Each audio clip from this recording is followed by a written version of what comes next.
parts of me. I do not affirm those parts. I hate those parts. But I affirm my value as a human being created in the image of God. I do not affirm racism, but I affirm the fact that those racists are human beings created in the image of God. And I've got some former murderers coming to the church where I pastor. I abhor their murdering a human being, but I still respect them as human beings created in the image of God.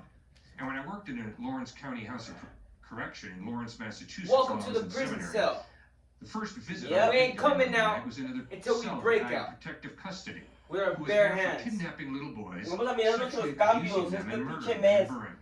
Machín. Y vamos a comprometer un video diario o algo así para... gymnasium to play basketball.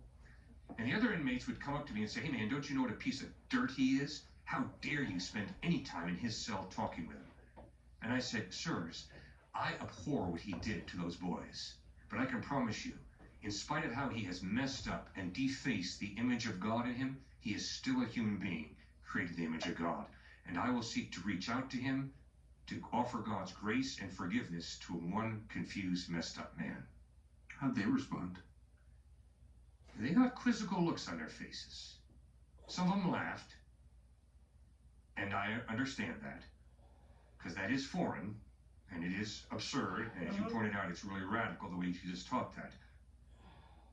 But that's part of why we have so many lonely people in our society today, because we live in a cancel culture, which means you rub me the wrong way and I cancel you. Well, guess what? Everybody's going to rub me the wrong way at some point.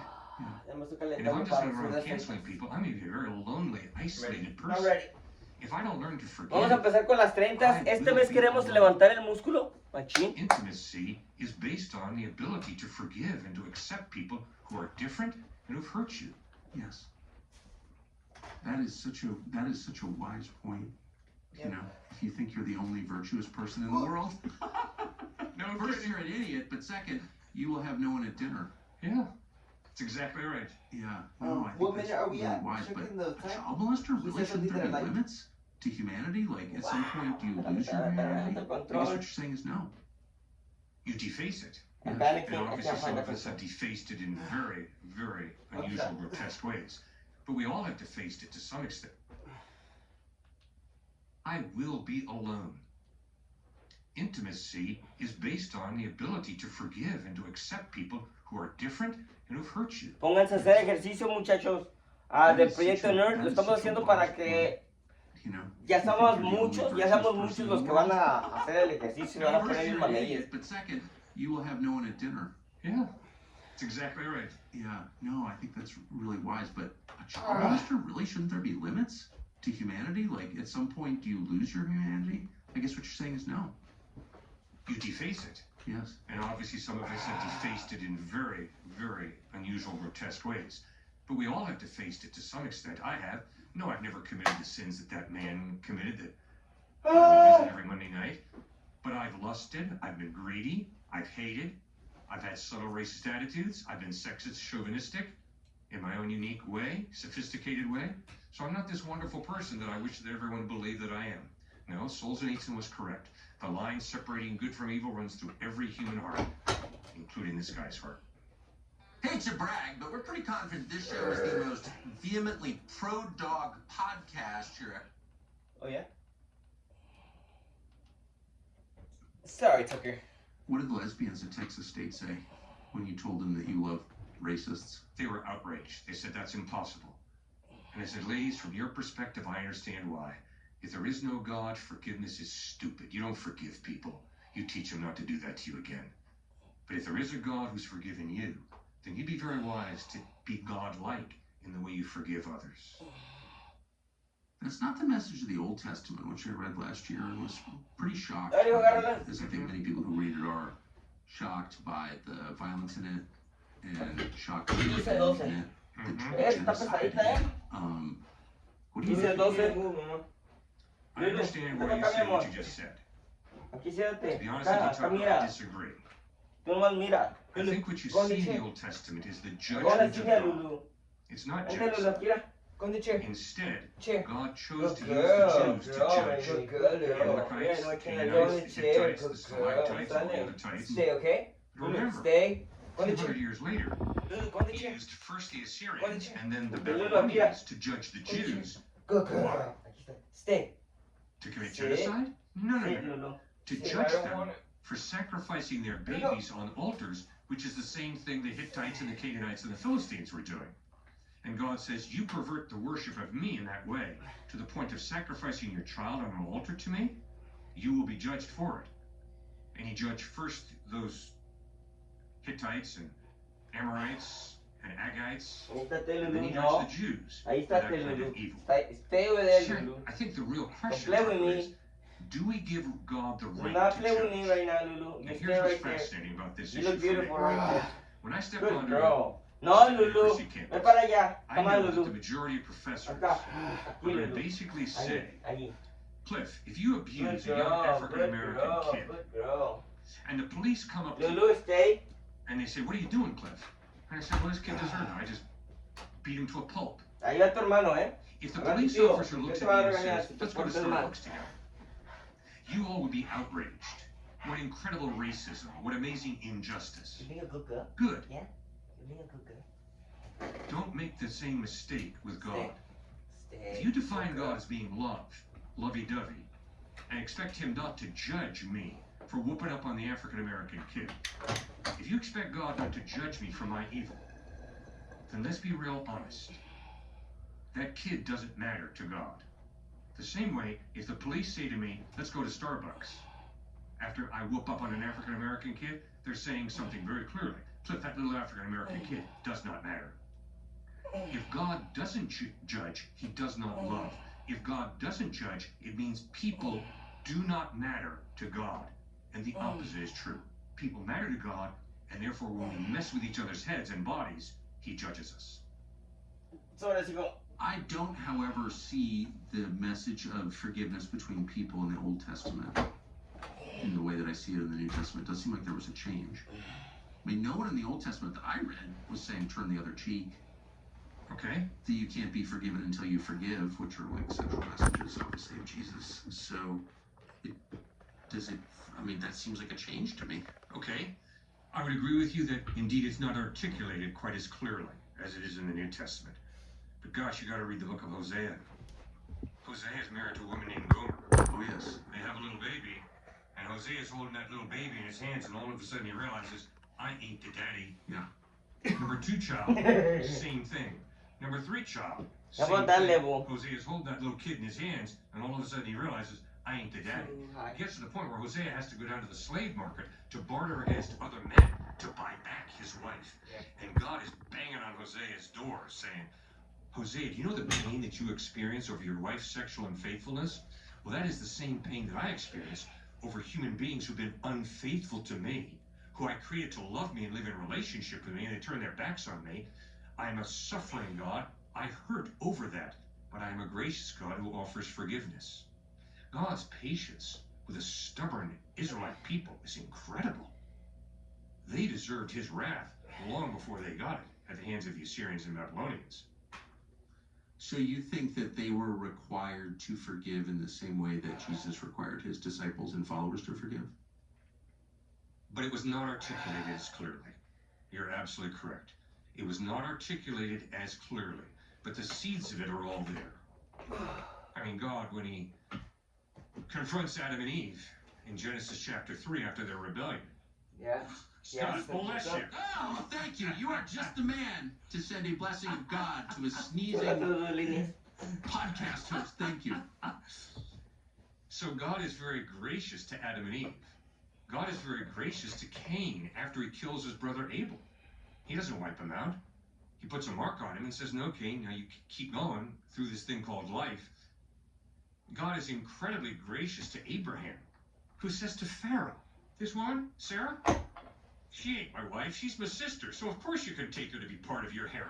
He said that twice. Two Exactly. different cases. That's I was exactly shocked right. by that and not impressed. I just got to be honest. Like, everyone loves Abraham, but what? What? Yeah, I know. It's amazing. I know. They never taught that in my church. God is clearly gracious and forgiving. He created people and he wants them to thrive. Yeah. I got that message all throughout the Old Testament. What I didn't get was the command that people should be gracious to each other. Didn't get that. Whereas that is kind of at the heart of the New Testament. Yes. I don't see that in the old, but I'm no scholar. I just read it once. No, but you're right. There is a lot more barbarism in the Old Testament. And I think a lot of that has to do with culture. I mean, let's be honest, Tucker. I don't think that you and I are talking to each other the way we are by accident. I think there are a lot of reasons. And I think one of the reasons is that you grew up where you did, and I grew up where I did. And you and I were privileged to have a lot of wonderful people pour some very good teaching into our lives.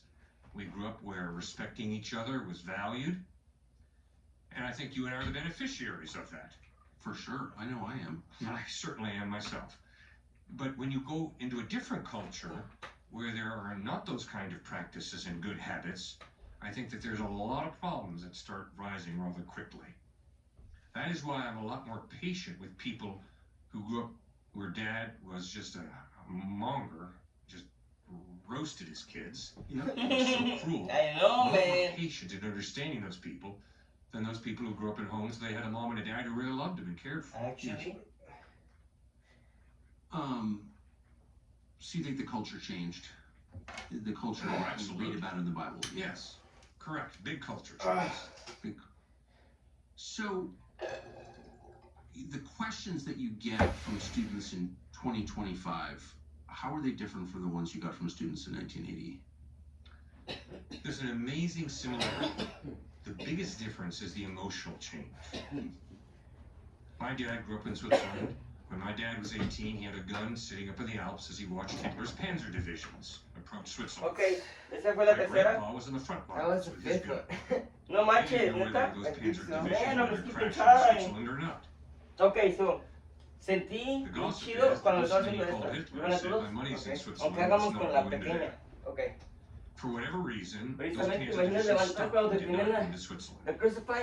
But that's what my dad had to deal with. Can I also say that the Swiss shot down American airplanes, a bunch of them? Bloody. They shot down it. Well, absolutely they did. They killed a lot of Allied airmen. Wow. You couldn't fly over Switzerland, and the Swiss were like pretty determined to enforce that rule. Wow. Being like ornery mountain people, Yeah. which they definitely are. And yeah. No, they don't want anyone in Switzerland, period.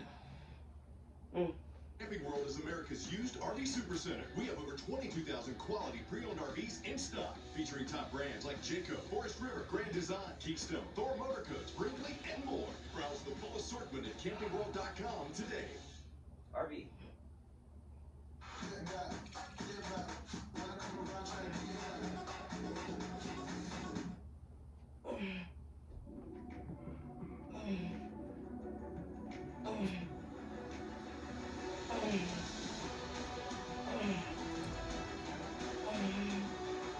Oh my goodness. Ay, güey. Dice 15. You know what they say. You get out. Ornery mountain people, Yeah. which they definitely are. And yeah. No, they don't want anyone in Switzerland, period. Right. Sorry, it's my favorite fact. I don't want it to be lost to I love history. it. Yeah, I I love do it. too. I mean, I'm not for killing American airmen, No. of course, but I am for sort of independence. Yeah. That's excellent. Sorry. That is great. Okay, so that's what my dad went through as an 18-year-old. I was speaking on campuses when President Trump won the first time. Yes. And I watched 18-year, 19-year-olds, and 20-year-olds go for grief counseling because Donald Trump won. That's amazing. You talk about emotionally fragile. Yes. The difference between a guy sitting up in the Alps watching Hitler's panzer divisions come Yes. and having to have the emotional courage and the emotional strength to handle that versus I got to go to a crying room because Donald Trump just won the election. I mean, that's pathetic. That is tragic. Yes. If you're serious about Alp, and we are, you need a serious way to carry it. Introducing the Alp Travel Tint, engineered right here in the United States, in the state of Montana by our friends at Machine in USA. It is milled from solid metal. It's got the world's first tactile feedback retention mechanism. It's true. That sounds cool, too. Feels like closing the door on your truck. Ka-thunk. It's solid. The tin comes in cream, gray, green, and black, and it is built to last. Your grandchildren will fight over this at your funeral. Throw it in your bag, drop it in the concrete, run over it with the truck. It'll still be there, looking good and holding your Alp. So you notice that in the questions that you get, people feel more on edge? Yes. There's an emotional sensitivity that I think at times is sad. Where do you think that comes from? Well, I think it comes from a lot of things. I think it comes from the breakdown of the home. If you don't understand love and experience love at an early age, and if you don't begin to understand that at the heart of the cosmos there's a God who really loves you, if you don't really begin to understand that Jesus loves me, this I know for the Bible tells me so, and if you think your value really depends on you winning a ball game, you winning a deal, you having a bigger bank account than your competitor, I mean, good gracious, how insecure. And so there's tremendous insecurity that comes from thinking that my value depends upon whether my body's a 2, 4, 6, 8, or 10. I mean, you think about that. I mean, you think about my value depends upon whether I can put a better selfie up, whether I can post a better selfie to appear to be more together than you are. I mean, you talk about emotional fragility. You talk about identity crisis. I mean, it's scary. So the breakdown of the family, the whole emphasis of materialism, which is, yeah, it's all about how you look and how much you own. Yeah, you build your life on that, and come on, things are going to crumble fairly quickly unless you're very successful, and then you get to be where Tom Brady is, and it's okay, 6 Super Bowl wins, now what do I do? What's it all about now? Think Exactly. Yeah, winning is often the worst thing. Yeah. For a man. Yeah. I've noticed. Yeah. Because it shows in stark relief the limits of this world. Like, doesn't it? Yeah. Well, sure. I mean, you got everything you wanted, and you're still not fulfilled. So what else is there? Exactly. No, I've seen that a lot. I've experienced it to some extent. Same here. Yeah. So when you say they're more fragile when they ask you questions, like what do you mean? Like, how do you know they're more fragile? How do they behave? Where's your mom, Lulu? I have to be more careful the way I answer their questions. In the 80s and 90s, I used to be able to come back more strongly. Now I have to be careful that I'm not going to blow people out of the water emotionally. Really? Mm-hmm. Because then I lose their ear. So like in the 80s, you would just be like at Wesleyan, you'd be like, you're going to hell. But you can't say that now. Well, I wouldn't say that even in the 80s. Even at Wesleyan? Well, I never was at Wesleyan, but I was at Wellesley. Oh man, I went to Smith, spoke at Smith. Oh my goodness. What was that like? Oh, that was painful. That was embarrassing. Can you imagine I, a white male, standing up at Smith College and telling women that they needed to accept Jesus Christ as their Lord and Savior? That did not go well. You didn't win a lot of souls that day? No, we did not see many people say, oh, that's interesting. I'd love to talk more with you. Wellesley was a little different, but boy, Smith was intense. A lot of happy people at Smith? A lot of joy there? Sorry, yeah, I'm afraid you nailed that one. I mean, you know, I think it's fair to judge a worldview, a religion. Hey, todos los que están viendo pueden hacer eso con sus hijos también. Es tiempo de cambiar la pinche monotonía. I'm stealing the line, but I think it's applicable. Y la generación, porque fuck, bro. Great. Show me how great it is by the way that you yourself live. Exactly. And if people are, I haven't been to Smith in a long time. Last time I was there, I picked up a hitchhiker outside its gates. But it was miserable in the 80s when I was last there. I'm sure it's miserable now. And so that's like kind of a bad advertisement for whatever belief system they're buying into, isn't it? I certainly would agree with that. Yeah. That's exactly right. So then this leads to my sort of meta question, which is, why does everyone hate Christianity so much? When there are certainly a lot of lousy Christians, and hypocrites, of course, using the church for their own ends, and they're televangelists, and you know, whatever, I could go on and on and on. Kid touchers. But generally, rank and file Christians are, everyone knows this, way happier than everybody else. Mm-hmm. So why is everyone mad at God? Well, I have a good reason to be mad at God.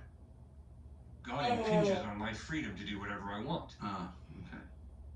I don't want you telling me, Tucker, what I should do. And I don't want God telling me what I should do. I don't want anybody telling me what to do. Because I bought into a false definition of freedom, which is freedom means doing whatever you want to do. It's not true. But no one believes it.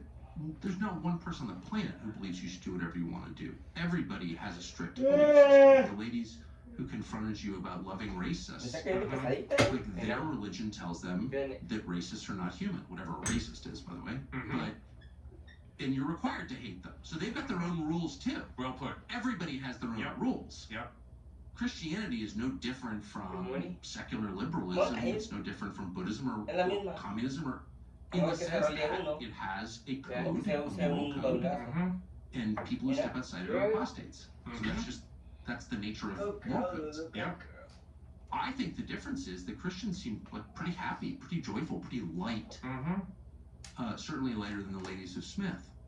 So like, why are people mad at them for that? I don't get it.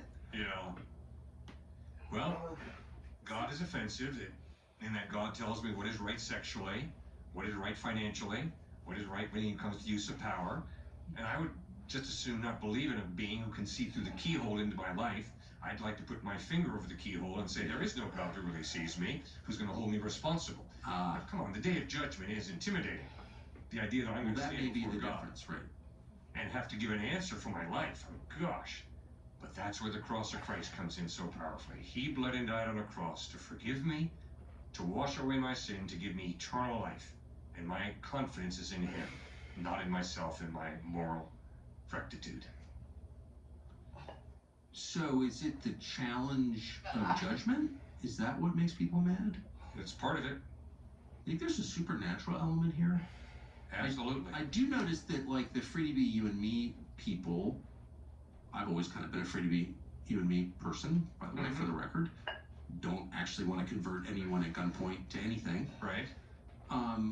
But they draw the line at Christianity. Like, they, you can free to be whatever you want, but the Jesus people aren't allowed. Right. I have noticed that. Yeah. But what I've noticed about you, Tucker, is you enjoy shooting guns. Yeah. You don't want anybody telling you, I can't shoot guns. I definitely don't want anyone telling me I can't shoot guns. Oh my goodness, sorry. That's definitely true, you got me. But one of the things I respect that I've heard you say several times is, and I am committed to my wife. Yeah. And I don't have respect for a lot of politicians who have a real hard time understanding what commitment to their wife means. Yeah. Well, look at him, his those face. politicians would argue, yeah, I'm sexually free. And why are you so limited to one woman, Tucker? And I think Jesus Christ was spot on, and I think you're very wise to make the decisions you have.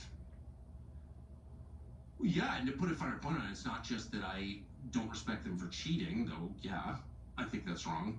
But I don't respect them for not paying any attention. I think if you're, I look at someone who wants to make decisions for hundreds of millions of people whose wife is desperately unhappy, and I'm like, if you can't even make her happy, how are you presuming to make decisions for me? Well put. I mean that. And not just the wife, the children. If your kids don't respect you, if your wife doesn't respect you, why should I respect you? Yep. And I absolutely mean that. And I know, so I mean, everyone has, like, whatever problems in their marriage, life is long and people screw up and all this stuff. And you fucked up, the way you look down. If your wife is not impressed by you, why should I be? Yep. And I think that's totally fair. I don't think that's judgy. And by the way, it's okay if your wife doesn't respect you. Just don't try to control my country. Yeah. Fair? Yep. Like, why should you have a leadership position? Yep. I don't know. Look at him watching. Anyway, that's my position. Wow. It's a lot, bro. Are you feeling this? That a certain sort of modern Are you feeling this? mindset won't Okay, tolerate. ya hicimos esas como las tres. Any other Vamos a religion hacer is así, fine. Christianity, not Así allowed. era. Fascinating. And that, to me, Yo is creo que estas sí evidence podemos that's poder true. aguantar las Very seis. good. I like that, Tucker. I don't know, but I'm just guessing. But you also alluded to the spiritual battle that we are in. Yeah. And anybody has a problem with the devil, with the demonic, I would encourage them to read M. Scott Peck, the great Connecticut psychiatrist book, People of the Lie. Amazing book. Isn't it? And I think he does an incredible job pointing out, if you look at the My Lai massacre, and you walk away saying, oh, that was just human beings messing up. Eso me está cansando los brazos, Mira cómo ya me There is a tiemblan. spiritual force of evil that is at work in the My Lai massacre. Acting on people from outside and influencing their behavior. That's exactly right. Yeah. And that's why Jesus cast demons out of people. It's why Paul writes in Ephesians chapter 6, for our struggle is not against flesh and blood, but against the rulers, against the authorities, against the powers of this dark world, against the spiritual forces of evil in the heavenly realms. There's a spiritual battle that is raging. And whether it's Paul, Jesus, or M. Scott Peck, they're all saying the same thing. Open your eyes and realize there's this personal force of evil called Satan. C.S. Lewis put it beautifully when he pointed out there are two mistakes you can make in your thinking about the devil. One is to make too much of him. Oh, the devil's behind every tree. Yes. The devil always does it. Everything's the result of the devil's doing. That's to make too much of him. But the other is to make too little of him. Oh, you know who the devil is? The little dude in the red jumpsuit with a little black pitchfork and black ears. Ah, ha, ha, ha, ha. What a ridiculous stereotype. No, the devil is a very suave, very debonair, personal force of evil who reeks of evil and destructiveness. It's scary.